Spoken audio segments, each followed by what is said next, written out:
What an absolutely fantastic morning, Hornets, and welcome back to today's segment of Beach Grove Student News. I'm Juliet Kaufman. And I'm Anne-Marie Passianos. Today we'll be taking a look at how students study for their hardest classes, Showfire, Shake Shack, European Space Agency, and as always, sports. But first, let's toss it over to P for weather. Good morning, Hornets, and welcome back for your weekly weather. Today we will have a high of 41 with a low of 24 with a 15% chance of rain. Wednesday we will have a high of 37 with a low of 23 with a 10% chance of rain. Thursday we will have a high of 30 and a low of 13 with and a 10% chance of rain. For the fun fact of the day, human head can remain conscious for 20 seconds after being decapitated. That's all for your weekly weather. Back to you ladies at the desk. Seniors, your quotes are due on February 29th, so be sure to send in what you would like to say before then. Also, senior send-off messages are now available for purchase. They are only $20, and you can either pay in the office or visit Mr. White in the TV studio. In show choir news, both Beech Grove Alon and Jubileers had an awesome day at Northridge High School. Alon made it to ISMA night finals for the first time in Alon history and finished with second runner-up. Jubileers worked so hard, earning them grand champions. In solo competitions, our very own Jillian Kurd got first place and Ian Gawara got second runner-up. Also, Jawan Joseph and Jillian Kurd got offered scholarships at the event. Be sure to congratulate all of your choir peers. This is a big deal, and we are so beyond proud of you all. Here at Beech Grove, there are some classes that have a high difficulty. I got more on what people's hardest classes are and how they make the extra effort for that class. Here at Beech Grove High School, a wide variety of classes are offered to us students. Some courses may be more difficult than others. I talked with a few students about what their hardest classes are. My hardest class is honors chemistry. My hardest class is also honors chemistry. My hardest class is honors geometry. I then asked what they do to study and how they make an extra effort to achieve their aspired grade. To study for anything I need to do extra, I reread through any readings we have, and I use practice links. I also do that, and I also take the practice test. And if I got anything wrong on the practice test, I always ask Miss Baker about it. Some things extra that I do for this class is I will pay attention a lot more, and whenever I have questions on my homework, I go in early and ask. As you can see, there are many things you can do to get a little extra help if needed. Be sure to stay motivated during this time of year and get as much help as possible. Thank you. This has been Anne-Marie Passianos from Bgsn.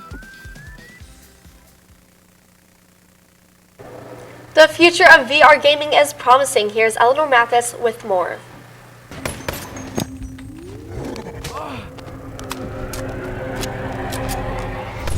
This is Boneworks, a recent VR game developed by Stress Level Zero and released on December 10th, 2019. It has been praised for having a fully physics-based world and how physics play with each other part of the game, from combat, climbing, and puzzles.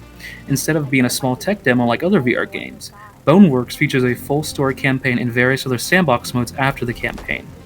With the release of Boneworks, Stress Level Zero has raised the bar for future VR games by trusting that players have already gained their VR legs and taking risks, and they have done it masterfully with this game. Along with the release of Boneworks, Valve, creators of Half-Life, CSGO, and other massive hits, have seemed to take inspiration from Boneworks with their new VR title, Half-Life Alyx, which comes out later in March. As for other game developers, we can only see where this huge leap takes us. I also asked some students how they think VR games will improve in the future. I just don't think VR gaming is really going to catch on. I just think it's kind of a fad. But maybe someday the price point might be low enough where everybody has it. But for now, I just think people enjoy the experience of looking at screens and just why be immersed in a game when you can just look at it on a flat screen. That's all from me. I'm Eleanor Mathis. Back to you at the desk. Shake Shack is a restaurant located in Chicago, New York, California, and many more places. We are now getting our very own Shake Shack here in Indiana. Madison Allen went out and got more. Shake Shack is known to be one of a kind with their food.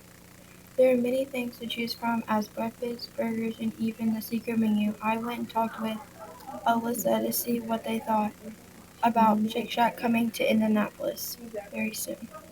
I'm very excited for the new Shake Shack to open in Fishers. I love it. There's one in Chicago that I go to sometimes, and they have the best milkshakes and hamburgers.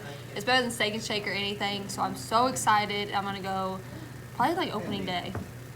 Some might say that Shake Shack could be overpriced to buy just a hamburger, but others say it is well worth it to go and try because it is some of the best food you could ever eat. There are many Shake Shacks, but very few know about them. It all started in California and then it started to make its way around the U.S. As meetings keep happening, we should be having our plans fall into place as Shake Shack will be coming to Indianapolis very soon. Make sure to keep updated. Now back to you guys at the desk. Many high school students decide to get jobs, and a big part of that is interviews. Here's Carissa with more. Hi Hornets, I hope you all are having a wonderful day. Summer is quickly coming upon us, leaving many wondering what they're going to do this summer. Other than playing video games all day and sleeping in, a good answer for many of us is a summer job. But with a job comes the dreaded job interview. Well, stay calm Hornets, we are here to help.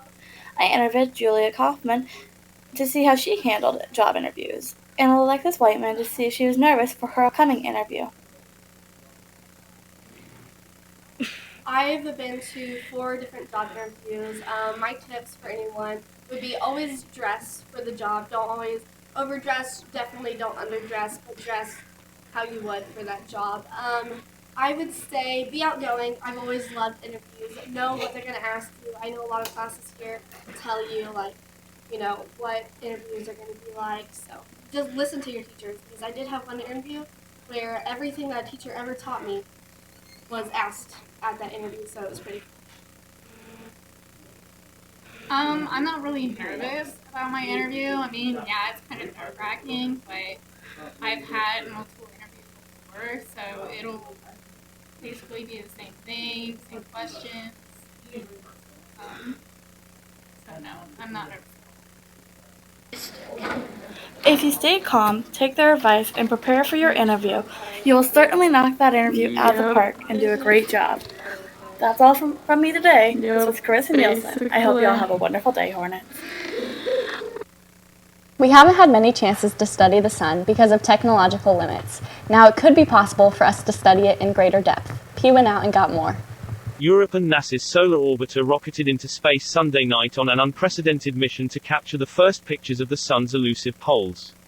The $1.5 billion spacecraft will join NASA's Parker Solar Probe, launched 11 halves of a year ago, incoming perilously close to the sun in order to unveil its secrets.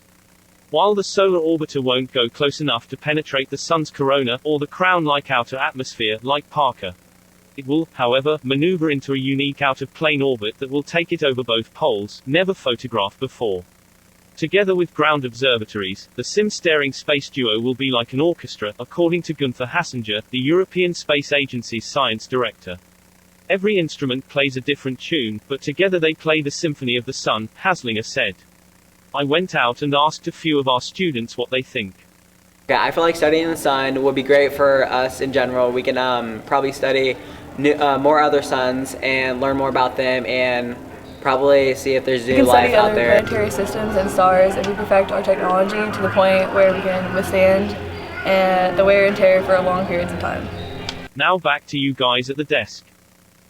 Now let's toss it over to Daniel Quinn for sports. Good morning, Hornets, and welcome back to sports. In Beech Grove news, boys basketball had 2 games last week. First, they faced the Cascade Cadets and won 72-40. Also, they played Rushville and won 72-53. They played tonight against the Cardinal Ritter Raiders. JV will start at 6 and varsity at 7:30. In NASCAR news, the Daytona 500 was postponed over the weekend and took place on Monday.